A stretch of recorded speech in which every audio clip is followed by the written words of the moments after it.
Nous sommes en juin 1833 et le Seigneur adresse un reproche cinglant. Ainsi parle le Seigneur à celui que j'aime.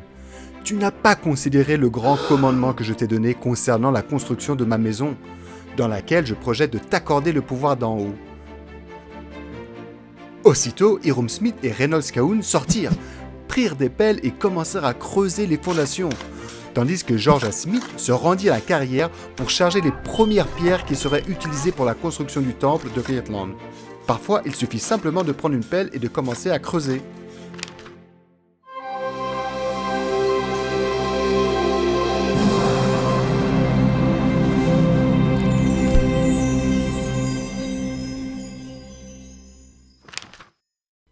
Les temples sont un élément majeur de la restauration. Cependant, les premiers saints ne savaient pas encore à quel point les bénédictions du temple étaient importantes, même s'ils avaient déjà reçu le commandement de construire 2 temples. À Kirtland, le terrain avait été acheté en mars, mais la construction n'avait pas encore commencé. Et à Sion, au Missouri, Joseph Smith avait posé la première pierre près de 2 ans plus tôt, mais rien d'autre n'avait été fait. Le Seigneur devait rétablir ses clés, ses pouvoirs et ses dons à travers ces temples, et il avait promis que si les saints les construisaient, je multiplierai sur vous et vos générations à jamais une multiplicité de bénédictions. Waouh! Malheureusement, leurs soucis quotidiens leur faisaient perdre de vue le temple. Cela ne nous arrive jamais, n'est-ce pas? 2 problèmes empêchaient alors les saints de Kirtland de commencer un temple. Le premier était le même qui accablait toujours les premiers saints, le manque d'argent. Ils apprenaient encore que lorsque nous nous sacrifions et obéissons pleinement, le Seigneur comble la différence. L'autre problème était qu'ils n'avaient aucune idée de la manière de le construire.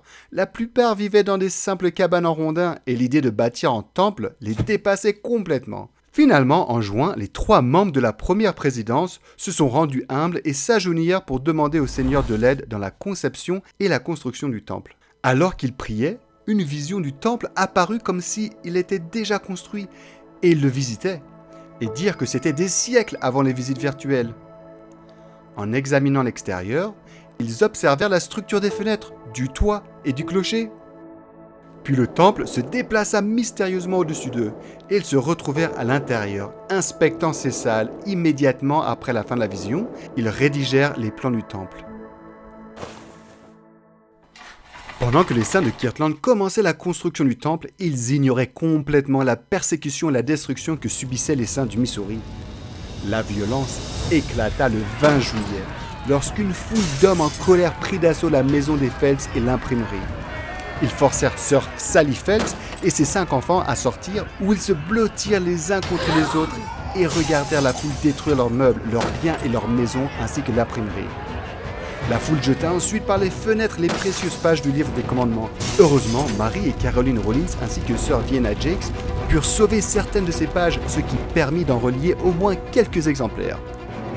L'évêque Erdwin Partridge et Charles Allen furent traînés sur la place principale pour être enduits de goudron et de pluie. L'évêque Partridge supplia désespérément les hommes de le tuer et de laisser partir les autres, mais ces hommes enragés étaient pris dans une folie collective.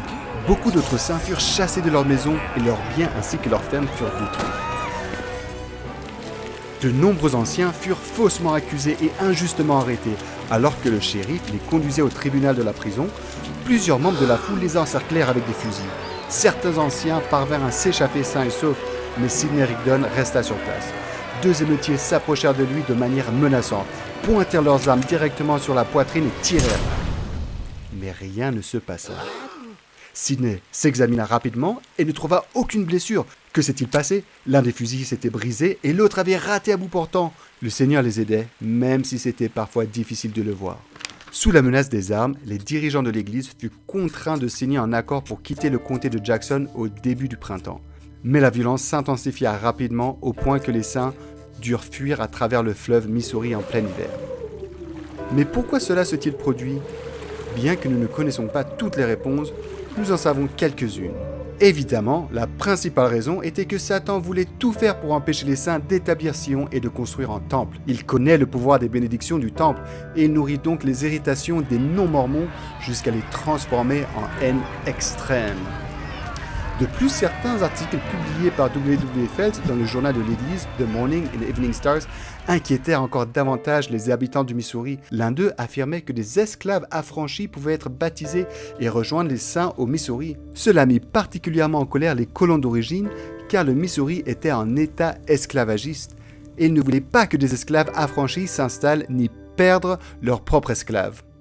Rappelez-vous, la guerre de sécession approchait. En outre, en raison d'un grand nombre de saints qui s'installaient, ils allaient bientôt représenter la majorité politique de la région et les anciens colons avaient absolument besoin de suffisamment de voix pour rester en état esclavagiste. Et honnêtement, certains de ces saints n'étaient pas toujours très aimables et des bons voisins avec ceux qui n'appartenaient pas à leur église. Et malheureusement, comme les saints n'avaient pas commencé à construire le temple de Sion, ils ne jouissaient pas des immenses bénédictions liées au temple que le Seigneur avait promises. En effet, l'importance que le Seigneur attachait à la construction de ces premiers temples peut nous aider à reconnaître à quel point ils sont vitaux pour nous aujourd'hui et peut nous rappeler que parfois il suffit simplement de prendre une pelle et de commencer à creuser ou de prendre les clés de la voiture et de commencer à conduire jusqu'au temple.